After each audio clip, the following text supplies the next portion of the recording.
ഇന്ദ്രനീൽ ഗോപികൃഷ്ണനും രാഹുൽ ജിയും ഡയറക്ട് ചെയ്തിട്ടുള്ള, അവർ തന്നെ സ്ക്രിപ്റ്റ് ചെയ്തിട്ടുള്ള ഡിക്റ്റേറ്റീവ് ഉജ്ജ്വലൻ. ഈ ഒരു സിനിമ ഇന്നലെയാണ് കണ്ടത്. ആക്ച്വലി തിയേറ്ററിലൊക്കെ പോയി കാണണം എന്നുള്ള ഒരു പ്ലാൻ ഒക്കെ ഉണ്ടായിരുന്നു. കാരണം നല്ല പ്രൊമോഷൻ വർക്ക് ആയിരുന്നു. ആ സമയത്ത് നമുക്കൊരു ഹോപ്പ് ഒക്കെ വരുന്നുണ്ട്. അവരുടെ ഒരു കോൺഫിഡൻസ് കാണുമ്പോഴൊക്കെ നമുക്കൊരു ഹോപ്പ് ഉണ്ടായിരുന്നു, കാണണം എന്നൊക്കെ അങ്ങനെ വിചാരിച്ചു. പക്ഷെ കാണാൻ പറ്റിയില്ല. അങ്ങനെ ഇപ്പൊ കുറച്ച് വൈകിട്ട് OTT-യിലൊക്കെ മൂവി വന്നപ്പോൾ കണ്ടിട്ടുണ്ട്. കണ്ടു കഴിഞ്ഞ സമയത്ത് ഇതുമായിട്ട് ബന്ധപ്പെട്ട് ഒന്ന് രണ്ട് കാര്യങ്ങൾ പറയാം എന്നുള്ളൊരു ഒരു തോട്ട് വന്നു. അതായത് സിനിമയുമായിട്ട് ബന്ധപ്പെട്ട് അതിനെക്കുറിച്ച് ആഴത്തിലുള്ള റിവ്യൂ കാര്യങ്ങളൊന്നും അല്ല, അങ്ങനെയുള്ള നിരീക്ഷണങ്ങളൊന്നും അല്ല പറയാൻ പോകുന്നത്. വളരെ സിമ്പിൾ ആയിട്ടുള്ള ധ്യാൻ ശ്രീനിവാസൻ എന്ന് പറയുന്ന സിനിമയിലെ നായകനായിട്ടുള്ള ആ ഒരു വ്യക്തിനെ കുറിച്ചുള്ള കുറച്ച് കാര്യങ്ങളാണ് പറയാൻ പോണത്.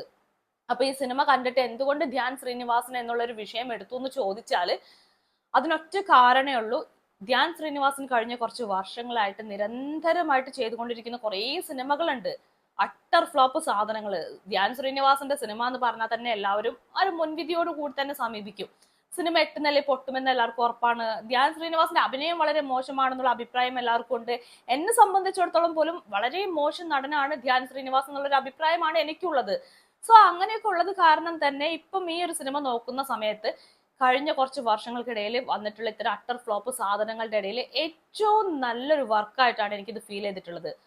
അത്രയും അട്ടർ ഫ്ലോപ്പ് സിനിമകൾ മാത്രം തന്നിട്ടുള്ള, പ്രത്യേകിച്ച് ഒരു അഭിനയത്തിൻ്റെതായിട്ടുള്ള കഴിവും പുറത്തേക്ക് എടുക്കാൻ പ്രാപ്തിയില്ലാത്ത നടൻ എന്നുള്ള പേര് കൽപ്പിച്ചിട്ടുള്ള ധ്യാൻ ശ്രീനിവാസന്റെ ഒരു മികച്ച വർക്ക്, അങ്ങനെയാണ് എനിക്കിത് ഫീൽ ചെയ്തിട്ടുള്ളത്. ഞാൻ നമ്മുടെ മലയാളത്തിൽ ഇറങ്ങുന്ന എല്ലാ സിനിമകളും വെച്ചല്ല കമ്പയർ ചെയ്യുന്നത്, ധ്യാൻ ശ്രീനിവാസന്റെ സിനിമകളുമായിട്ട് മറ്റു സിനിമകളുമായിട്ടാണ് കമ്പയർ ചെയ്യുന്നത്. സോ എനിക്കിപ്പോ ഇങ്ങനെ നോക്കുന്ന സമയത്ത് തോന്നുകയാണ് ഇത് ആ കൂട്ടത്തിൽ നല്ലൊരു സിനിമയാണ്. മാത്രമല്ല നമ്മുടെ ധ്യാൻ ശ്രീനിവാസന്റെ സിനിമ തന്നെയാണോ ഇതെന്നുള്ളൊരു ഒരു കൗതുകം, ഒരു അതിശയൊക്കെ എനിക്കിത് കണ്ടപ്പോൾ ഫീൽ ചെയ്തിട്ടുണ്ടായിരുന്നു. ഇത് കാണുന്ന സമയത്ത് എന്റെ കൂടെ സിസ്റ്റർ ഇരിക്കുന്നുണ്ട്. അപ്പൊ അവളുടെ അടുത്ത് ഞാൻ പറയുന്നുണ്ട് നമ്മുടെ ധ്യാന്റെ സിനിമ തന്നെയാണോ അതെന്ന്. അഭിനയം കൊണ്ടാണെങ്കിലും കഥ കൊണ്ടാണെങ്കിലും തിരക്കഥ കൊണ്ടാണെങ്കിലും മേക്കിംഗ് കൊണ്ടാണെങ്കിലും ഒക്കെ ഒരു ക്വാളിറ്റി ഉള്ള വർക്ക്. സാധാരണ ധ്യാൻ ശ്രീനിവാസന്റെ വർക്കിലൊന്നും ഈ ക്വാളിറ്റി എനിക്ക് ഫീൽ ചെയ്യാറില്ല. അപ്പൊ കഴിഞ്ഞ വർഷം ഒരു സിനിമ ഇറങ്ങിയിട്ടുണ്ടായിരുന്നു മലയാളത്തിലൊരു വൺ ഓഫ് ദി ലെജൻഡ് ആയിട്ടുള്ള ഒരു കക്ഷിയുടെ സിനിമയാണ്. ആ കക്ഷി ആദ്യമായിട്ട് ഡയറക്ട് ചെയ്യുന്ന ഒരു മൂവിയാണ്. ആ മൂവിക്കകത്ത് പോലും അത്ര എക്സ്പീരിയൻസ്ഡ് ആയിട്ടുള്ള ഒരു കക്ഷി വന്ന് ഡയറക്ട് ചെയ്തിട്ട് പോലും ധ്യാൻ ശ്രീനിവാസൻ അതിനകത്ത് വളരെ മോശമായിട്ടുള്ള അഭിനയം കാഴ്ചവെച്ചിട്ടുള്ള വ്യക്തിയാണ്. അങ്ങനെ ഒരു നടനാണ് ഇത്തവണ തിരക്കഥ കൊണ്ടും മേക്കിംഗ് കൊണ്ടും എല്ലാം കൊണ്ടും നല്ലൊരു സിനിമ തെരഞ്ഞെടുത്ത് നല്ല അഭിനയം കാഴ്ചവെച്ചിരിക്കുന്നത്. മാത്രമല്ല എന്നെ സംബന്ധിച്ചിടത്തോളം ഒരു സിനിമ തുടങ്ങി കഴിഞ്ഞ് ആദ്യത്തെ ഒരു 10 മിനിറ്റ് സമയം, ആ സമയത്തിനുള്ളിൽ ഞാൻ ഏകദേശം ധാരണയിലെത്തും ഈ സിനിമ നല്ലതായിരിക്കും, മുൻപോട്ട് കണ്ടു കഴിഞ്ഞാൽ എന്തായിരിക്കും എന്നുള്ളൊരു അഭിപ്രായമൊക്കെ എനിക്ക് വരും. എനിക്കെന്നല്ല, പൊതുവെ മലയാളികളുടെ ഒക്കെ അല്ലെങ്കിൽ എല്ലാവരുടെയും ഒരു സ്വഭാവം തന്നെ ആയിരിക്കും അത്. സിനിമ തുടങ്ങിക്കഴിഞ്ഞ് കുറച്ച് കഴിയുമ്പോഴേക്കും ഈ സിനിമയുടെ അവസ്ഥ എന്താന്ന് ഒരു വിലയിരുത്താനുള്ള പ്രാപ്തിയൊക്കെ നമുക്കുണ്ട്. അപ്പൊ അങ്ങനെ നോക്കുന്ന സമയത്ത് ധ്യാൻ ശ്രീനിവാസന്റെ കഴിഞ്ഞ വർഷം ഇറങ്ങിയിട്ടുള്ള സിനിമകളൊക്കെ ഒരു 10 മിനിറ്റിന്റെ ഉള്ളിൽ തന്നെ വളരെ മോശം എന്നുള്ള അഭിപ്രായം നേടിയിട്ടുള്ള സിനിമകളാണ്. ഞാനാണെങ്കിൽ കഴിഞ്ഞ വർഷം ഇദ്ദേഹത്തിന്റെ ഇറങ്ങിയിട്ടുള്ള എല്ലാ സിനിമകളും കണ്ടിട്ടുണ്ട്, ഒരു സിനിമ പോലും ഒഴിവാക്കിയിട്ടില്ല. എല്ലാ റിലീസിന്റെ അന്ന് തന്നെ തിയേറ്ററിൽ പോയി കണ്ടിട്ടുണ്ട്. സോ എനിക്കറിയാം അതിന്റെ അവസ്ഥ എന്താന്ന്. അപ്പൊ അതൊക്കെ വെച്ച് നോക്കുന്ന സമയത്ത് ഡിക്റ്റേറ്റീവ് ഉജ്ജ്വലൻ എന്ന് പറയുന്ന സിനിമ നല്ല സിനിമയാണ്, കണ്ടിരിക്കാൻ തോന്നുന്നുണ്ട്, പ്രേക്ഷകരെ എൻഗേജിങ് ആക്കി നിലനിർത്താൻ പറ്റുന്നുണ്ട്, ഇൻട്രസ്റ്റിംഗ് ആയിട്ടുള്ള വർക്കാണ്. സോ എനിക്കിത് ധ്യാൻ ശ്രീനിവാസന്റെ വർക്ക് എന്നുള്ള നിലയ്ക്ക് അത്ഭുതം തോന്നിയിട്ടുണ്ട്. അപ്പൊ ചുരുക്കി പറഞ്ഞ ഇതിനകത്ത് എനിക്ക് തോന്നിയ കാര്യം എന്താണെന്നറിയോ, നന്നായിട്ട് പണി അറിയാവുന്ന സംവിധായകരുടെ കയ്യിൽ ധ്യാൻ ശ്രീനിവാസന് കിട്ടിക്കഴിഞ്ഞാൽ അവർക്ക് ധ്യാനം കൊണ്ട് നന്നായിട്ട് പണിയെടുപ്പിക്കാനും അറിയും, അതുപോലെ തന്നെ നല്ല ഔട്ടും കൊണ്ടുവരാൻ പറ്റും. അത് തന്നെയാണ് ഡിക്റ്റേറ്റീവ് ഉജ്ജ്വലൻ എന്ന് പറയുന്ന സിനിമയുടെയും ഏറ്റവും വലിയ പോസിറ്റീവ് ആയിട്ടുള്ള കാര്യം. ഇന്ദ്രനീലാണെങ്കിലും അതുപോലെ തന്നെ രാഹുൽ ജി ആണെങ്കിലും നന്നായിട്ട് പണി അറിയുന്ന സംവിധായകരാണ്. അത് ഇതിന്റെ ഓരോരോ ക്യാമറ ആംഗിൾസ് നോക്കി കഴിഞ്ഞാൽ നമുക്ക് മനസ്സിലാക്കാൻ പറ്റും. ഇവർക്ക് നന്നായിട്ട് പണി അറിയാന്ന് മാത്രമല്ല നല്ല പോലെ ഒരു പ്ലാൻ ചെയ്തിട്ടാണ് ഇതിനകത്ത് വന്നിട്ടുള്ളത്. ധ്യാന്റെ സിനിമകളിൽ ഇങ്ങനെയുള്ള കാര്യങ്ങളൊന്നും കാണാറില്ല. അപ്പൊ കുറെ പേര് പൊക്കി പിടിച്ചുകൊണ്ട് പോയിട്ടുള്ള വർഷങ്ങൾക്ക് ശേഷം എന്ന് പറയുന്ന ഒരു സിനിമ ഉണ്ടല്ലോ, അതിനകത്തൊക്കെ എന്തൊരു മോശമായിട്ടുള്ള അഭിനയമായിരുന്നു. അത്രയും ടെക്നിക്കൽ എല്ലാ സൗകര്യം ഉണ്ടായിട്ടും അത്രയും വലിയ ബഡ്ജറ്റ് മൂവി ആയിട്ട് പോലും അതിനകത്ത് പോലും ധ്യാൻ വളരെ നാടകീയമായിട്ടാണ് അഭിനയിച്ചിരിക്കുന്നത്.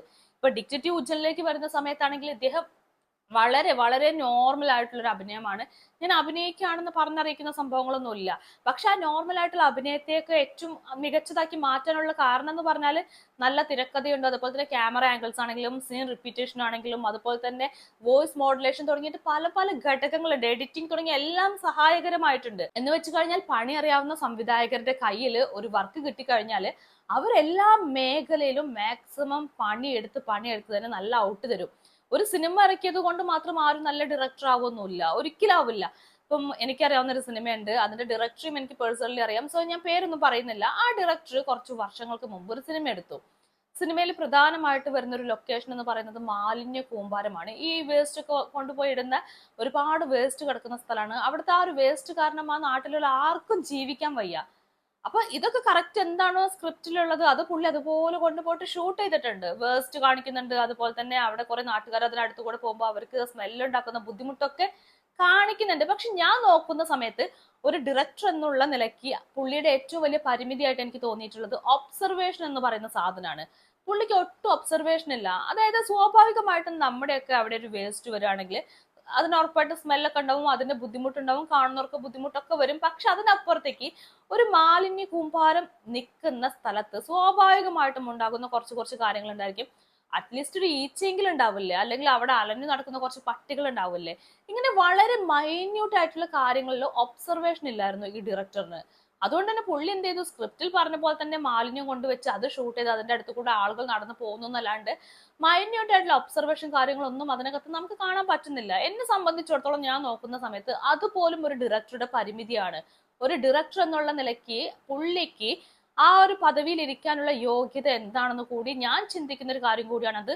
ഒബ്സർവേഷൻ എന്ന് പറയുന്ന ഒബ്സർവേഷൻ സ്കിൽ എന്ന് പറയുന്ന സംഭവം ഇല്ലായ്മ ഒരു ഡയറക്ടറിന് ആത്യന്തികമായിട്ട് വേണ്ട സംഭവമാണ് ഒബ്സർവേഷൻ സ്കില്ല്. അപ്പൊ ഞാൻ അത് പറയാൻ കാരണം എന്താന്ന് വെച്ചാൽ, ഒരു ഡയറക്ടർ എന്ന് പറഞ്ഞു കഴിഞ്ഞാൽ ഇത്തരം കാര്യങ്ങൾ തൊട്ട് ഏറ്റവും സെറ്റ് കാര്യങ്ങളിൽ പുള്ളിക്ക് ഒരു ബോധം വേണം, എങ്കിലേ നല്ല ഡയറക്ടർ ആവുള്ളൂ. അത് നല്ലപോലെ മേക്ക് ചെയ്യാൻ പറ്റണം. അപ്പൊ ഇതിനകത്ത് ഈ സിനിമയ്ക്കകത്ത് വരുന്ന സമയത്ത് നല്ലപോലെ മേക്ക് ചെയ്ത് വെച്ചിരിക്കുകയാണ്. നല്ല വൃത്തിക്ക് സാധനം മേക്ക് ചെയ്തിട്ടുണ്ട്. എനിക്ക് ഒരു കുറ്റം പറയാൻ തോന്നിയിട്ടില്ല.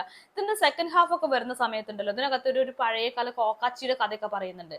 എനിക്ക് ഭയങ്കര ഇഷ്ടമായി. അത് നാരേറ്റ് ചെയ്തിരിക്കുന്ന രീതിയാണെങ്കിലും അത് വിഷ്വലൈസ് ചെയ്തിരിക്കുന്ന രീതിയാണെങ്കിലും അത് ഈ പറയുന്ന മൂവിയുമായിട്ട് കണക്ട് ചെയ്തിട്ടുള്ള രീതിയാണെങ്കിലും ഒക്കെ പേഴ്സണലി എനിക്ക് ഇഷ്ടമായിട്ടുണ്ട്. അതായത് അവർക്ക് ഈ തിരക്കഥയിൽ എങ്ങനെയൊക്കെ ഏതൊക്കെ സീൻ എവിടെയൊക്കെ കൊണ്ടുവരണമെന്നും കഥയെ എങ്ങനെയെല്ലാം പറഞ്ഞു പോകണമെന്നും നല്ല ധാരണയുണ്ട്. സോ ആ ധാരണയ്ക്ക് അനുസരിച്ച് ധ്യാൻ ശ്രീനിവാസൻ എന്ന് പറയുന്ന നടനെ പോലും നല്ല പോലെ ഇവർ യൂസ് ചെയ്തിട്ടുണ്ട്. പിന്നെ എനിക്ക് പേഴ്സണലി തോന്നിയിട്ടുള്ള കാര്യമാണ്, ഇതിനകത്ത് ധ്യാൻ ശ്രീനിവാസന്റെ പല ഇമോഷൻസും കാണിക്കുന്നുണ്ട്. അമിതമായിട്ടുള്ള ഭയം കാണിക്കുന്നുണ്ട്, അമിതമായിട്ടുള്ള സങ്കടം കാണിക്കുന്നുണ്ട്, പലതും കാണിക്കുന്നുണ്ട്. ആ സമയത്ത് പലപ്പോഴും നമുക്കൊരു പരിമിതി വരും. കാരണം ധ്യാൻ ശ്രീനിവാസൻ എന്ന് വെച്ചാൽ ഭയങ്കരമായ നടനല്ല. അഭിനയിക്കാൻ അറിയുമെന്ന് ചോദിച്ചാൽ എന്നെ സംബന്ധിച്ചിടത്തോളം അഭിനയിക്കാൻ അറിയില്ല. പക്ഷെ ആ അഭിനയിക്കാൻ അറിയാത്ത വ്യക്തിയെ പോലും അഭിനയിപ്പിച്ചെടുത്തു എന്നുള്ളതാണ് ഇതിനകത്ത് ഡയറക്ടേഴ്സ് ചെയ്തിട്ടുള്ള കാര്യം. അപ്പൊ ഇതിനകത്ത് ധ്യാന്റെ ഭയങ്കരമായിട്ടുള്ള ഇമോഷൻസ് ഒക്കെ കാണിക്കേണ്ട സമയത്ത് അവിടെ കുറച്ച് കുറച്ച് ടെക്നിക്സ്, ക്യാമറ ടെക്നിക്സ് ആണെങ്കിലും എഡിറ്റിംഗ് ടെക്നിക്സ് ഒക്കെ യൂസ് ചെയ്തിട്ടുണ്ടെന്ന് എനിക്ക് തോന്നി. അതായത് പരിമിതികളെ മാസ്ക് ചെയ്യുന്ന ഒരു പരിപാടി അവിടെ നടന്നിട്ടുണ്ടെന്നുള്ള ഒരു ഫീൽ എനിക്ക് വന്നിട്ടുണ്ടായിരുന്നു. അത് ഡയറക്ടേഴ്സിന്റെ കഴിവ് തന്നെയാണ്, അല്ലാണ്ട് ഒന്നും പറയാൻ പറ്റില്ല.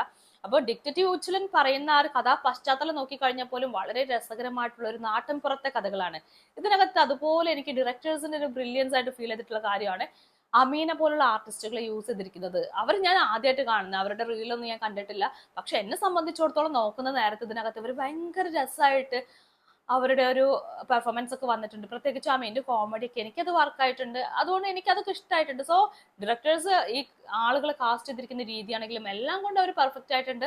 ഒപ്പം ധ്യാൻ എന്ന് പറയുന്ന നടനെ മികച്ചതാക്കി മാറ്റാനും അവർക്ക് പറ്റിയിട്ടുണ്ട്. അതുപോലെ ക്യാമറ ആംഗിൾസിനെ കുറിച്ച് നമ്മൾ മുമ്പ് പറഞ്ഞില്ലേ, അതിനെ കുറിച്ച് ഒരു ചെറിയ കാര്യം പറയാം. ഇതൊരു ഡിക്റ്റേറ്റീവ് മൂവിയാണ്, അല്ലെങ്കിൽ ഡിക്റ്റേറ്റീവ് മൂവിയെ അനുകരിക്കുന്ന തരത്തിലുള്ള ഒരു സിനിമയാണ്. അപ്പോൾ ഡിക്റ്റേറ്റീവ് ഉച്ചൽ എന്ന് പറയുന്ന സമയത്ത് പോലും ഇതിനകത്ത് വെച്ചിരിക്കുന്ന ക്യാമറ ആംഗിൾസ് നോക്കണം. ശരിക്കും ഒരു ഡിക്റ്റേറ്റീവ് മൂവിയെ എങ്ങനെ കൊണ്ടുപോകണം എന്നുള്ള കൃത്യമായിട്ടുള്ള ധാരണയോട് കൂടിയാണ് ഇവർ പല ആംഗിൾസും വെച്ചിട്ടുള്ളത്.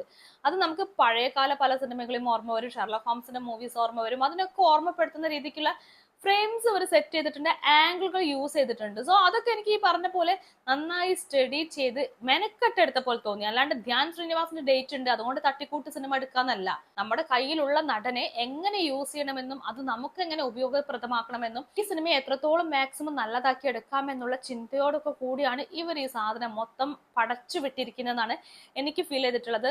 അതുകൊണ്ടാണ് ഞാനിത് മൊത്തം നോക്കിയിട്ട് പറയുന്നത്, ധ്യാൻ ശ്രീനിവാസിന്റെ ഇത്രയും കാലം ഇറങ്ങിയിട്ടുള്ള തട്ടിക്കൂട്ട് സിനിമകളെക്കാളൊക്കെ എത്രയോ നല്ല സിനിമയാണ് ഡിക്റ്റേറ്റീവ് ഉജ്ജ്വലൻ. തീർച്ചയായിട്ടും. അപ്പൊ ധ്യാന്റെ കയ്യിൽ നിന്ന് ഇങ്ങനത്തെ സിനിമകൾ പ്രതീക്ഷിക്കാത്തൊരു പ്രേക്ഷക എന്നുള്ള നിലയ്ക്ക്, അല്ലെങ്കിൽ ഇത്തരം സിനിമകൾ കാണാത്തൊരു പ്രേക്ഷക എന്നുള്ള നിലയ്ക്കാണ് ധ്യാന്റെ ഒരു മികച്ച സിനിമയായിട്ട് ഡിക്റ്റേറ്റീവ് ഉജ്ജ്വലൻ എന്ന് പറയുന്ന സിനിമയെ കുറിച്ചൊരു വിഷയമാക്കി എടുത്തിട്ട് തന്നെ ഇത്തരം ഒരു വീഡിയോ ഞാൻ ചെയ്തിട്ടുള്ളത്.